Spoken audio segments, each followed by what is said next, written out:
last Maverick Monday, we told you about the ways the innovative companies are redefining success with passion, creativity.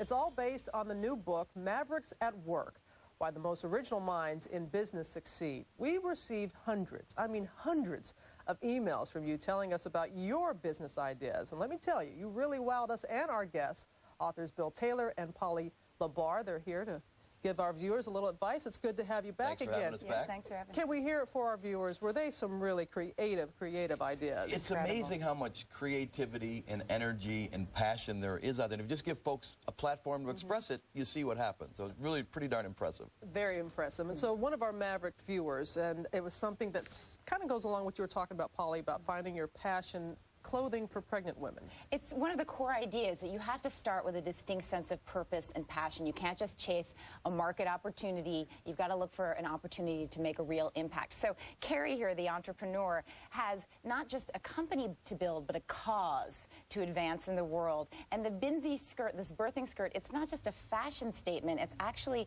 a product of her unique mission statement in the world, which is to help women feel powerful, beautiful, and in control in one of the most important and emotional moments of their life. That's part of her line of work. Right, and guess what? That's not how you really feel when you're wearing a hospital gown, right? It's right, sturdy, scratchy, breezy gown.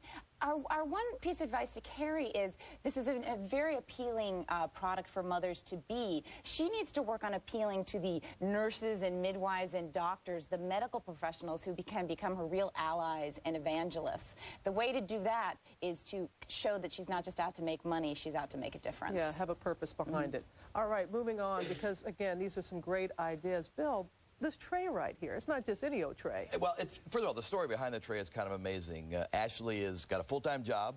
She's a mom, and then in her spare time, such as it is, she invented this idea for the Lapper tray. And to me, it says a couple of things. First of all, in part because of the internet, it's cheaper than ever to reach the people who need your products. And so if you just get started and take a chance, it's kind of amazing what could happen. Our advice for Ashley would be to focus a little less on the product itself and how it's made, the design, the materials, and focus more on how it's used. Yeah, TV tables, sure, but what about kids and play dates and parties? What about seniors who are spending a lot of time in bed or aren't so mobile, everything? The key to making a connection with your customers is not just saying, here's how my product is made. It's saying, here's what my product can do. Here's the problem it solves. And so if you can think about all the different problems her product can solve, use the internet, find people with those problems, she's got a really great shot to make something big happen. And we saw this with the Vermont teddy bears. Yes, it started out as a traditional toy company, cute bears for kids, and it struggled.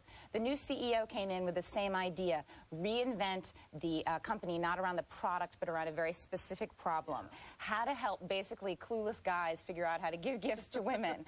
So she calls that customer Late Jack, and the whole company is designed around it. So she rethought the marketing. She targets Howard Stern, sports talk shows, and now she likes to joke that she's in the business of selling $85 teddy bears to grown men through Howard Stern. And it's worked. Very unique, but works. I identified that. When we were showing at the beginning of the half hour, this is pasta. Yes. This is not just any pasta. I tried to eat this soon after Holy ravioli. How did this come about? Well, so Lorenzo Shapiro is the classic American garage inventor. He's out there in Denver, and he's got some technology to make this sort of stuff. And he firmly believes that there's a big company out there that if he can only reach them, they could do big stuff with this technology and blast this stuff full of. And I think he's right.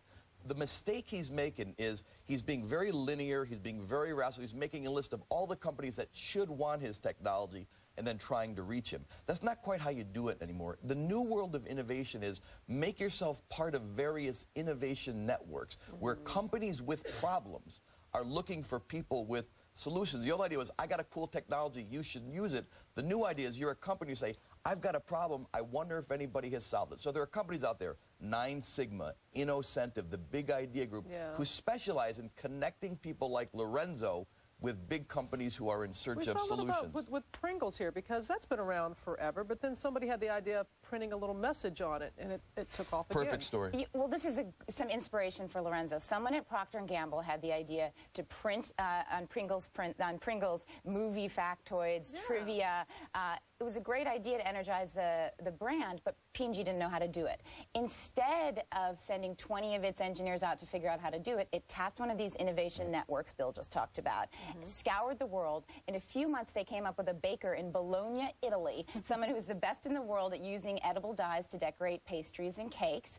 They licensed the technology. They're printing billions of Pringles prints based on this technology from some guy in Bologna, Italy, who didn't know to look for P&G. P&G found him. My one guarantee for Lorenzo is somebody's going to buy his technology, but it will not be the company he predicted. Innovation is all about surprise, and he's going to be surprised at who ultimately goes with his technology. So let's invite others to play. Let's be passionate and have a purpose, and let's get started. Is that it? That's right. That's the message to the Mavericks out there. All right. Bill, Polly, thank you very much. You've been very helpful to a lot of people. Thank you. And you can go on our website and get more information. We'll be back.